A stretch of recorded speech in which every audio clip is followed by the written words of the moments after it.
huge crowd on hand to watch Big Brown's effort here today, the largest we've seen since Smarty Jones tried and failed to win the Triple Crown.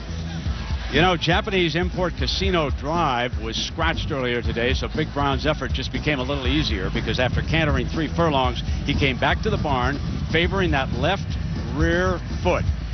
Now, many felt Casino Drive was the only stumbling block that Big Brown faced today. In fact, the New York Times turf writer picked him to beat Big Brown, but that will not be happening. Meanwhile, our favorite has been very frisky back there, and trainer Bob Baffert telling us earlier today that horse is wired and ready for a huge, huge effort. This is the hottest June 7th in Elmont, New York history. It has soared past 90 degrees here for the fans. Into the mid-90s we go. Slight breeze blowing out of the southwest, but the track all day has been fast, and unless we have a sudden thunderstorm, we do not expect that to change. And as you can expect with Casino Drive out, the money has been pounding in on Big Brown. He has been bet down to 1-4. Dennis of Cork, who was 12-1 on the morning line, is now 6-1, so he's lost a lot of his value. Keep an eye on Tail of Akati if you're looking for value. 4th place at the Derby at 14-1. So many stories, and to take you along, let's go upstairs now to Joe Tessitore. Take it away, Joe. Thank you, Brent. It has been a fascinating journey with Big Brown this year. We have seen this horse. He wasn't even on the Derby radar this winter, and here he is, potentially going to become an unbeaten legend. We all have enjoyed it, but 2 have enjoyed it more probably than any others, and they are both children. Jacob DeSormo, the son of jockey Kent DeSormo, has an incurable genetic disease. It has taken his hearing, and now it threatens his eyesight. And for trainer Rick Dutro's 13-year-old daughter, Molly, Big Brown has made many dreams come true after a childhood that included horror. She was just 15 months old when her mother was murdered. I'm now joined by my colleagues Randy Moss and the man who won 2 of these Belmont Stakes, Mr. Jerry Bailey. And Jacob and Molly, they have showed us how you deal with challenges in life, and now it's their favorite horse who has to deal with the ultimate challenge. Randy, they say it's the toughest thing to achieve in all of American sports, the Triple Crown. Well, for Big Brown fans, here's some advice. Don't look at the history books. Of the last 20 horses that came here with a chance to sweep the Triple Crown, 17 lost the Belmont Stakes. All 17 were favorites. Most were heavily favored. And just in the last 30 years alone, that list of frustration includes Hall of Famers, Spectacular Bid, Ali Sheba, Sunday Silence, Silver Charm, future Hall of Famer Smarty Jones. We're beating this to death, I know, but it's important. Big Brown is the huge favorite today, but for him to deliver, he'll have to overcome some sobering statistics. Yeah, harsh slap of reality for those who have attempted it before. What is it about the Belmont, Jerry? Why the Belmont being so difficult? Well, one of the reasons, Joe, is it's 3 races in the span of 5 weeks. A schedule trainers wouldn't even consider if it weren't for the Triple Crown. And also the 1.5 miles. American horses are not bred to go 1.5 miles on the dirt, simply because there's not that many opportunities. And because of that, the jockeys don't get that much practice riding it. Ivar Koa and Kent DeSormo are the only 2 jockeys in this field to ride it this distance. As the Ali camp would say, the champ is here. Big Brown has taken to the track. Just about ready for the post parade, a racing tradition that dates back to 1880. In fact, it was the 14th Belmont Stakes that year which first put forth the idea of a post parade. Now Belmont number 140 has its post parade led off by a horse trying to also chisel himself into the horse racing history books.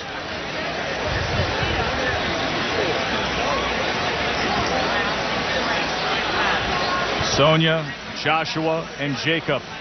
The moment they've been waiting for, and Big Brown wears that number 1, and everything comes full circle. The same number he wore for his career debut at Saratoga. Based on what Big Brown has done so far, obviously he's the Kobe Bryant of this field, but before he can be considered an all-time great, he'll have to seal the deal in about 15 minutes. As usual, he looks great. The surprise starter in the bunch is number 2, Guadalcanal, a maiden. Horse language for a horse yet to win a race. In his last start, he lost by a nose at 1.5 miles at Churchill Downs. That's why he's here. A maiden ran 3rd in the Belmont, though, as recently as 2005. We showed you Macho again earlier. Very good-looking gray, and Garrett Gomez gets the mount. The West Point Thoroughbred Partnership includes 16 owners. All but one are here today to watch him. He was second to Big Brown at 39-1 in the Preakness. His trainer Dallas Stewart was an assistant to Wayne Lucas for 2 of Lucas's Belmont Stakes winners. Number 4, Dennis of Cork, named for an Irish Catholic priest, and trainer David Carroll said, we're either going to make history or we're going to witness it. And there's Robbie Alvarado. The Irishman Carroll said Dennis of Cork's third in the Derby knocked him out for a spell, but that he's bounced back strongly and he's ready for a big race. The first of Nick Zito's 2 horses, number 6, DaTara, and this colt has already faced Big Brown this year, 23.5 lengths behind him in the Florida Derby. This time, Zito has been quoted as saying DaTara is going to the early lead with the 21-year-old Garcia, who's riding in the Belmont for the very first time, owned by Bob LaPenta. Hot horse here. People like him. Number 7, Tail of the Cotty. Named for his sire, Tail of the Cat, and Canada's Ikati Diamond Mine, discovered by his owner, the legendary diamond prospector Chuck Fipke. Fourth in the Kentucky Derby, Abar Koa. Zito also has a knock-nakal, and that translates in Indonesian as a troublesome, mischievous child. So parents at home, if you pick by names, surely here's an option. And an omen, the knock-nakal sire, Victory Gallop, the horse that defeated Real Quiet by a nose here in '98, and perhaps the most dramatic Belmont Stakes finish ever. Remember last year, jockey Johnny Velasquez on Rags to Riches, now the mount on Reddy's Echo. This horse is less experienced than Big Brown, just 4 starts, and here's something to watch. Reddy's Echo gets away from the gate slowly, drops far behind, but he has a powerful stretch kick. And rounding out the field of 9 with the scratch at Casino Drive is Ichabod Crane. It is Ichabod Crane, by the way. That's how they spell it. Jockey Jeremy Rose won the Belmont in '05 on a fleet. Alex rides in the silks of owner Earl Mack, the former U.S. ambassador to Finland. In the Preakness, Ichabod Crane rallied from last to finish 3rd to Big Brown. So from a century-plus-old tradition here, the post-parade, a more modern addition to this, the oldest of the Triple Crown races. Track announcer Tom Durkin will set the stage for a Big Apple Classic. To win the Triple Crown. Keep in mind, the most important furlong at the Belmont is always the final furlong. Can he get the distance? That remains the last question. Not only are hopes of millions riding with him, but also millions of dollars have been bet here today on Big Brown. The last time we checked, 5.89 million. He'd been bet down to 1 to 4 today. In case you're just joining us, Casino Drive was scratched early this morning, so we have a 9-horse field now. And the hopes of all those who want a Triple Crown winner will ride with the number 1 horse, Big Brown, who certainly must clear Guadalcanal coming out of that starting gate. Guadalcanal is a non-winner, and upstairs we go to Joe. Thanks, Brent. So many obstacles to overcome regardless of the field size. Just this moment alone. How about Big Brown versus himself? The quarter crack, the challenge of a 1.5 miles. And Kent DeSormo calmly on board. Let's check in with our reporter on horseback, Caton Bradar. Caton, how does he look to you? Joe, what's amazing is you can hardly hear yourself talk with the crowd, but the jockeys seem to be in the zone, particularly Kent DeSormo. And as far as Big Brown, he seems unfazed by the crowd. He actually seems the coolest of all the horses on the track right now, not reacting at all to the heat, not reacting to the sounds or the excitement. And Kent is so relaxed. Just a minute ago, he asked a couple of the outriders how many minutes to post. He took the horse away from the others, kind of kept him quiet and relaxed, but Kent seems almost equally relaxed, believe it or not. Jerry Bailey, that has to be a good sign. I'm sure Kent is tremendously pleased. Hardly even any lather on Big Brown. As relaxed as you could hope for. That's one question mark in a jockey's mind. How will he respond in the post-parade and the heat to all this stuff? The answer's wonderfully. It's already been a good day here for IEAH and for Rick Dutrow. Their best sprinter, Benny the Bull, won the True North handicap earlier on the card, so they already have one big win. It just seems like the stars are lining up, and we're about to see if that luck continues. There's Tail of the Cotty, ridden by Ibar Koa. I think this will be one of the pace horses. DaTara will be one, number 6, but I also think Ibar Koa, he's kind of a speed type rider. He likes to be aggressive. The horse worked in 59 for 5H, which is pretty fast. I think he'll go on out close to the lead. And there's Barclay Tagg, of course, best known as the trainer of Funny Side, who couldn't get the Triple Crown sweep done in 2003. There's something handicappers call a perfect trip. the quintessential perfect trip is when a horse is sitting in third place behind two dueling horses. If Tale of Akati goes and if DaTara goes, that could be the trip that Big Brown finds himself in the Belmont Stakes. It's called sitting in the catbird seat, which is where DeSormo wants to be. He's grabbing the reins, and when this Triple Crown quest started, Big Brown was the last to load at the Derby. Remember that? Now here he is, the first to go in at the Belmont and get a little help. And, you know, greatness, it doesn't come upon us often. Perfection even more rare. Yet here we are. One moment in time. One chance for that ultimate prize. One beautiful and brilliant unbeaten athlete. And he stands at the crossroads of history and excellence. And for the call, here's Tom Durkin. As the final horses make their way into the starting gate, Big Brown stands composed in post position number 1, ready for his date with Triple Crown destiny, whatever it may hold for him. Anak Nakal moves into post position number 8. Ready's Echo moves into post position. Outside him, and the final of them all will be Ichabod Crane. All standing beautifully in the starting gate, ready for the 140th Belmont Stakes. And they're off in a 30-year quest for the Triple Crown, and DaTara, wasting no time, is racing to the front, and Kent DeSormo is going to keep Big Brown not far behind as they move into the clubhouse turn. Tale of Akati has some early speed today. He's right up on the lead, now running in third position. Anak Nakal is surprisingly close. He's now fourth. And Kent DeSormo now trying to guide his horse off the rail and out of harm's way. He's third, just a bit off the rail now. And it's 2 lengths back. Anak Nakal runs along in fourth position. He's taken to an inviting opening on the inside. A break of 5 lengths back to Macho again, who now runs in fifth. Dennis of Cork is sixth, about 10 lengths from the lead, followed by the maiden Guadalcanal. Ready's Echo lingering at the back of the pack early on. Ichabod Crane trails the field as they make their way around that vast clubhouse turn here at Belmont Park. It's DaTara leading. Tale of Akati is second, and on the outside, Big Brown. Big Brown is third after an opening half mile in a sensible 48 1/5 seconds. So Kent DeSormo waits. He waits with Big Brown on the outside third. Anak Nakal just in behind him, and then it's a big chasm about 8 lengths back to Dennis of Cork, who runs along a distant fifth. They're midway down the backstretch run. The leader is still DaTara. Tale of Akati right there second. DeSormo waits. DeSormo waits in third with Big Brown on the outside. 3/4 in 1:12 4/5 seconds. 5 furlongs to go in the 140th Belmont. Anak Nakal remains in fourth position. A break of 5 lengths. Macho again moves into fifth. Ichabod Crane is launching a bit from sixth. Around the far turn, a half mile to go in the Belmont. The leader is still DaTara. DaTara's opening up on the field now. He's opened up a 3-length lead. Tale of Akati is second. Big Brown is third. Kent DeSormo's asking him, but he's still third. 3 furlongs to go. And in the meantime, it's DaTara who's opening up, and Big Brown is plummeting as the field turns for home in the Belmont Stakes.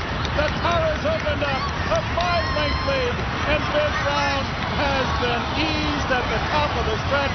They're coming into the final furlong. DaTara is the leader by 5 lengths here. Dennis of Cork trying to reel him in with 1 furlong to go, and DaTara ducks out.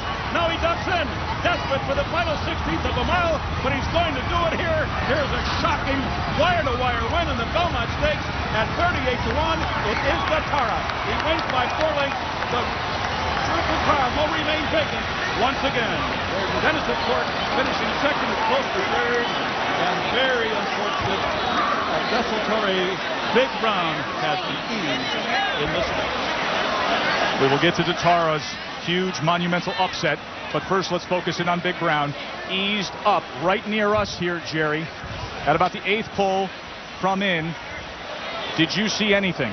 No, he did get bounced around a little bit going into the first turn. He was a little rank. He threw his head up for Kent DeSormo, trying to fight him just a little bit, but Kent quickly got him out into the clear by the time he turned down the backside, and he was actually losing ground when he went to the far turn. You could see Kent asking him for a little bit more, and Big Brown wasn't responding. He didn't appear to be visibly in distress as far as lameness when he went by here.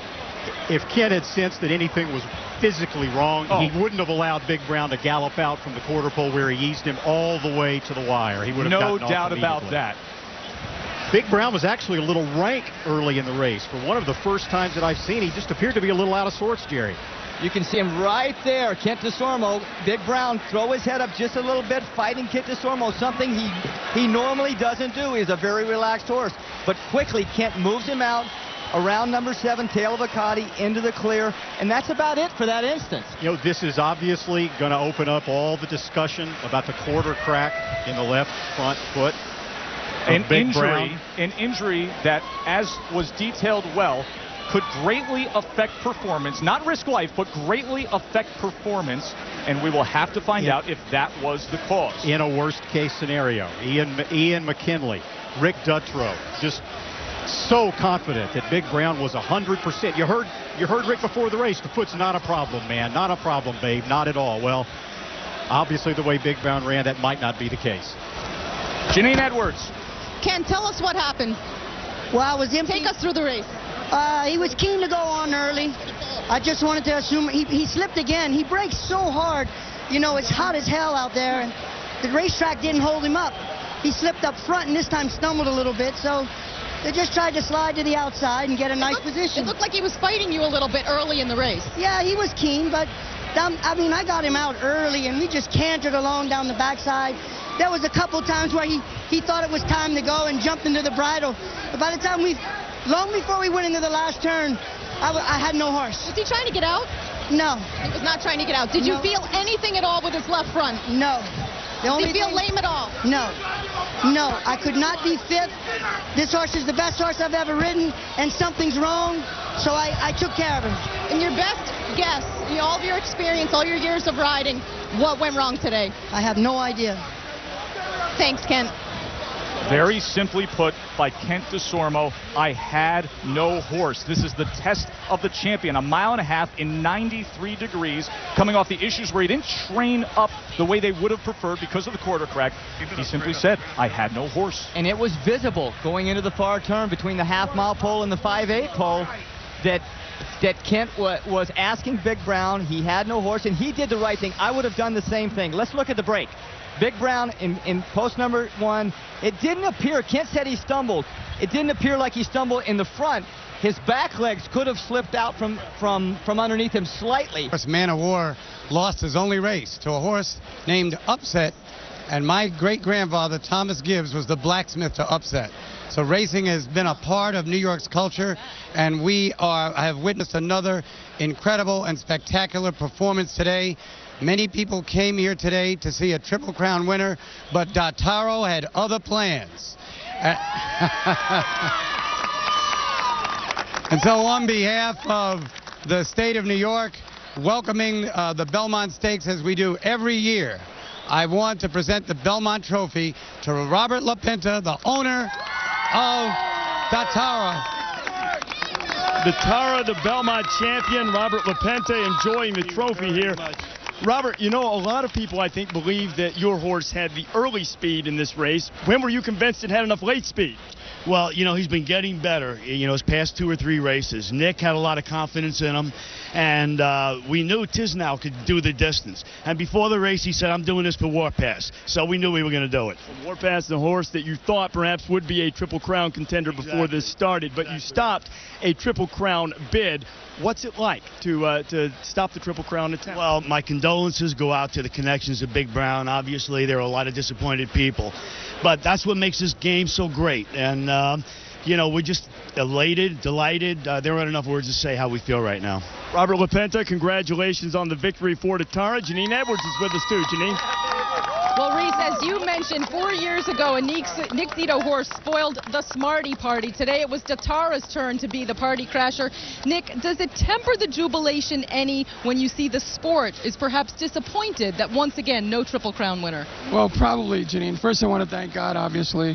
Thank you. And the governor said it best. His relations put the shoes on Upset to beat Man of War, and that's what this sport's about, too. There's a lot of upsets in this game, and we have to keep trying, keep playing, and I have a tremendous staff, tremendous people that help me every day, and I give them a lot of credit too because I couldn't do it alone. But that's the game, and I'm so grateful to be in this position today. And I thank Alan and Bob LaPenta and everybody, but that's the way the business is, and I've been on the losing end sometimes, but I'm sure we'll see another Triple Crown. And the champ, obviously, and I'm talking about Big Brown, just wasn't himself today, but that's nothing to do with this great victory, and I appreciate it. Would you have run a horse with a quarter crack in this race?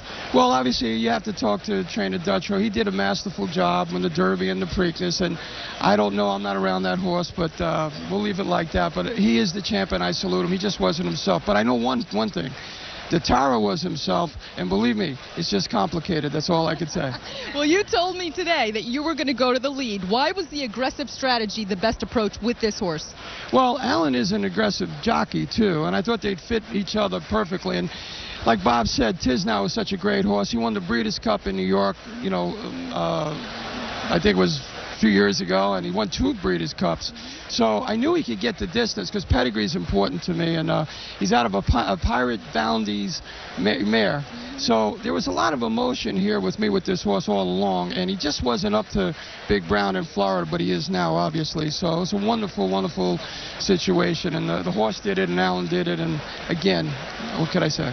Congratulations, Nick. Let me get Alan Garcia in here. Alan, you burst on the American racing scene last fall with your Breeders' Cup win. How does this here today compare?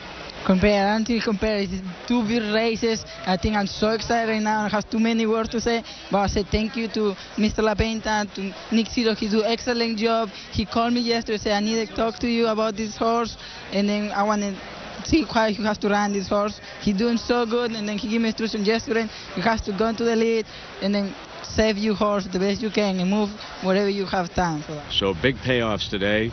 Nick Zito does it again. Carves out a huge win here at Belmont with one of the biggest upsets of all time. But he's familiar with that. 12-1 on the morning line is now 6-1, so he's lost a lot of his value.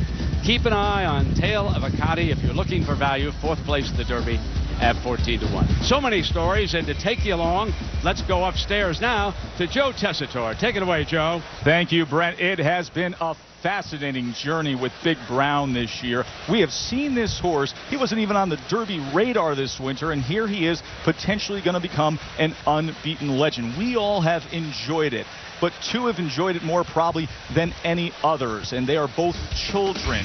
Jacob DeSormo, the son of jockey Kent DeSormo, has an incurable genetic disease. It has taken his hearing, and now it threatens his eyesight. And for trainer Rick Dutro's 13-year-old daughter, Molly, Big Brown has made many dreams come true after a childhood that included horror. She was just 15 months old when her mother was murdered. I'm now joined by my colleagues Randy Moss and the man who won 2 of these Belmont Stakes, Mr. Jerry Bailey. And Jacob and Molly, they have showed us how you deal with challenges in life, and now it's their favorite horse who has to deal with the ultimate challenge. Randy, they say it's the toughest thing to achieve in all of American sports, the Triple Crown. For Big Brown. Huge crowd on hand to watch Big Brown's effort here today, the largest we've seen since Smarty Jones tried and failed to win the Triple Crown. You know, Japanese Import Casino Drive was scratched earlier today, so Big Brown's effort just became a little easier because after cantering 3 furlongs, he came back to the barn favoring that left rear foot. Now, many felt Casino Drive was the only stumbling block that Big Brown faced today. In fact, the New York Times turf writer picked him to beat Big Brown, but that will not be happening. Meanwhile, our favorite has been very frisky back there, and trainer Bob Baffert telling us earlier today. Fans, here's some advice. Don't look at the history books of the last 20 horses that came here with a chance to sweep the Triple Crown. 17 lost the Belmont Stakes. All 17 were favorites. Most were heavily favored. And just in the last 30 years alone, that list of frustration includes Hall of Famers, Spectacular Bid, Ali Sheba, Sunday Silence, Silver Charm, future Hall of Famer Smarty Jones. We're beating this to death, I know, but it's important. Big Brown is the huge favorite today, but for him to deliver, he'll have to overcome some sobering statistics. Yeah, harsh slap of reality for those who have attempted it before. What is it? Hey, that horse is wired and ready for a huge, huge effort. This is the hottest June 7th in Elmont, New York history. It has soared past 90 degrees here for the fans. Into the mid-90s we go. Slight breeze blowing out of the southwest, but the track all day has been fast, and unless we have a sudden thunderstorm, we do not expect that to change. And as you can expect with Casino Drive out, the money has been pounding in on Big Brown. He has been bet down to 1-4. Dennis of Cork, who was